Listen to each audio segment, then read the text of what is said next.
আমাদের কাছে তাকে ক্ষমা চাইতে হবে এবং এরও মুক্তি জানি আর জীবনে না করে তার জন্য একটা পুরস্কার দিতে হবে। নারীদের অপমান আমরা কিছুতেই সহ্য করবো না।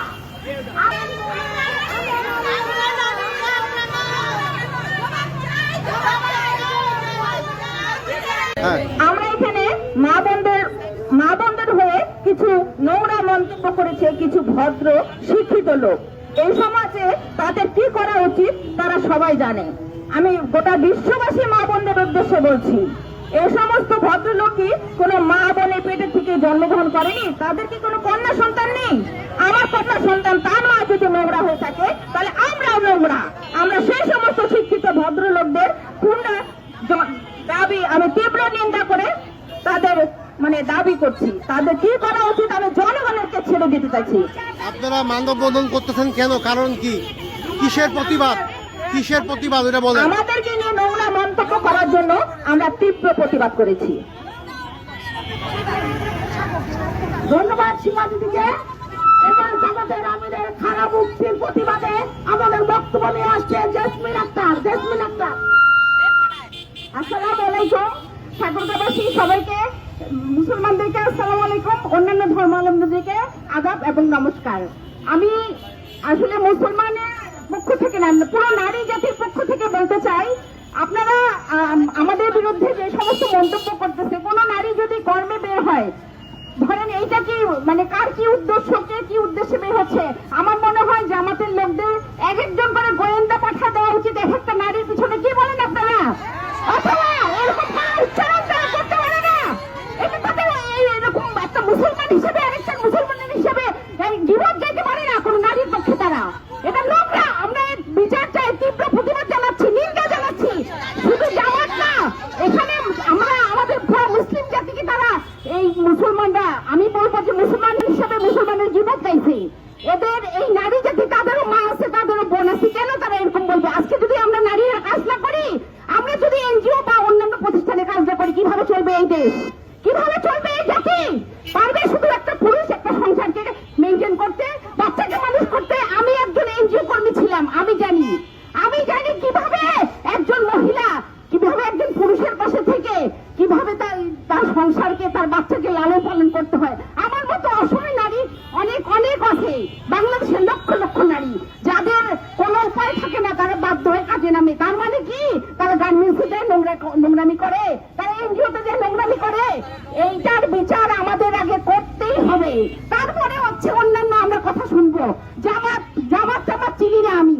আমার কথা হলো যে মুসলমান, আমরা মুসলমান, আমাদের নারী হিসেবে আমাদের মর্যাদা চাই। এই মর্যাদা আমাদেরকে দিতে হবে। আমরা কিভাবে আমরা মর্যাদা পাবো আমরা জানি না। আমরা তার আগে বলতে চাই, আমরা কিভাবে এই বিচারটা আমরা পাবো, আমাদেরকে সেই পদ্ধতি আপনারা ঠাকুরগাঁওবাসী বলে দেন। আমি অনুরোধ জানাচ্ছি, এটা ভীষণ একটা কষ্ট করেছে। যখন প্রাইমারি সেক্টরে পড়াশোনা করায়, নারীরাই বেশি করায়। দেখা যায় 60% নারী, কারণ নারী ছাড়া কিন্তু পুরুষদের করণীয় সব কাজ কিন্তু পুরুষরা করতে পারে না। বিশেষ কতগুলো ক্ষেত্রে নারীকেই করতে হয়। তাই অনেক সময় দেখা যায় যে সংসারে বাবা নেই, তাকে সিঙ্গেল মাদার হিসাবে দুইটা কাজেই তাকে বাইরে যেতে হয়, করতে হয়, হার্ডলি ওয়ার্ক করতে হয়, সন্তান মানুষ করতে হয়, গৃহ ছাড়া হতে হয়। এমনও দেখা যাচ্ছে মাকে জায়গা ছেড়ে অনেক দূরে গিয়ে কর্মসংস্থান থেকে ইনকাম করে নিয়ে এসে সন্তানকে লালন পালন করতে হয়। কিন্তু সেই ক্ষেত্রে তো সেই মাকে আমরা দুষ্ট এবং খারাপ বলে বিবেচনা করতে পারি না। মা মানেই মা কিন্তু একটা সন্তানের বিরাট ছায়া। আর দেখা যায় অনেক সন্তানের জীবন থেকে ছোটবেলায় বাবা হারিয়ে যায়। এমন মেয়ে আছে যে স্বামী পরিত্যক্তা, যার স্বামী নেই, তাকে সন্তান পরিচালনা করতে হয়। এই জন্য একটা মায়ের ভূমিকা অনেক বেশি। তাই আবারও বলবো, মা নাই গৃহে যাওয়ার সংসার অরণ্যতার। এই অরণ্য সংসারটা ধরে রাখতে কিন্তু একটা মায়ের অনেক বড় ভূমিকা। তাই মাকে যে কটাক্ষ করে তাকে আমি নিন্দা জানাই। কোনোদিন যেন কোনো পুরুষ কোনো মাকে অন্তত কটাক্ষ করে প্রতিটা বলে যেন বিবেচনা না করে, এবং তাকে এই কটাক্ষ করা উক্তিটা যেন কখনো না বলে। আমি দুঃখ পাই, কষ্ট পাই যে আমরা মা হিসাবে যখন অনেক দূরে সন্তানের জন্য এমন আছে সন্তান থেকে বিদেশে চলে যেতে হয় শুধু সন্তানদের জন্য। দেখা যায় সন্তান ইঞ্জিনিয়ার, ডাক্তার, বড় কিছু, কিন্তু তাকে দেখাশোনার মতো মানুষ নেই। এই ক্ষেত্রে একটা মাকে দেখা যায় বিদেশ পাড়ি দিয়ে সেখান থেকে রুজি রোজগার করে তাকে ইউনিভার্সিটিতে পড়ায়, ডাক্তারি পড়ায়, ইঞ্জিনিয়ারি পড়ায়, কিন্তু পড়ায় শুধু মা। বাবা কান্ডারি ছেড়ে দেয় কিন্তু মা দিতে পারে না। তাই আমি সবাইকে অনুরোধ করব, বাবা হিসাবে মাকে যেন কখনো ছোট চোখে না দেখে। সব পুরুষদের ক্ষেত্রে করবো এবং জ্ঞানী গুণী মানুষদের ক্ষেত্রে করবো, মা তো মাই। মাকে সম্মান করুন এবং কোন মাকে যেন অশ্রু সজল চোখ না হতে হয় কষ্টদায়ক কথা দিয়ে, আঘাত দিয়ে। এই বলে আমার বক্তব্য শেষ করছি। আপনার দাবি কি? আমার দাবি যেন কোনো মাকে কখনো কটাক্ষ করে অন্তত পতিতা না বলা হয়, এটাই আমি বলছি। আচ্ছা, এই বলে আমার বক্তৃতা শেষ করছি। আসসালামু আলাইকুম। আমার নয়, শুধু ইসলামের দৃষ্টিতে মাকে বলা হয় মায়ের পায়ের নিচে সন্তানের বেহেশত।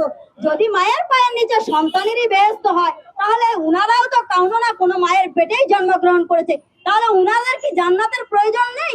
জান্নাতের অবশ্যই প্রয়োজন আছে। মাকেই যদি উনারা পতিতা বলে, তাহলে তো মায়ের পায়ের নিচে কখনোই সন্তানের জান্নাত হতে পারে না। এই প্রতিবাদ আমরা মায়েরা, আমাদের সন্তান আছে, আমরা চাই যে যিনি এই কথাটা বক্তব্য পেশ করেছেন তার কলিজা ছিঁড়ে, রক্ত বের করে কলিজা ছিঁড়ে যেন তাকে তিন্ন তিন্ন করে কুকুরকে খাওয়ানো হয়। তারপরে এই ক্ষোভটা আমাদের যাবে না। সে সন্তান নয়, নরপিশাচ, নরপিশাচের সৌ নরপিশাচ। সে মা জাতিকে যদি কলঙ্কিত করতে পারে, পৃথিবীর কাউকে সে সম্মান দিতে পারবে না।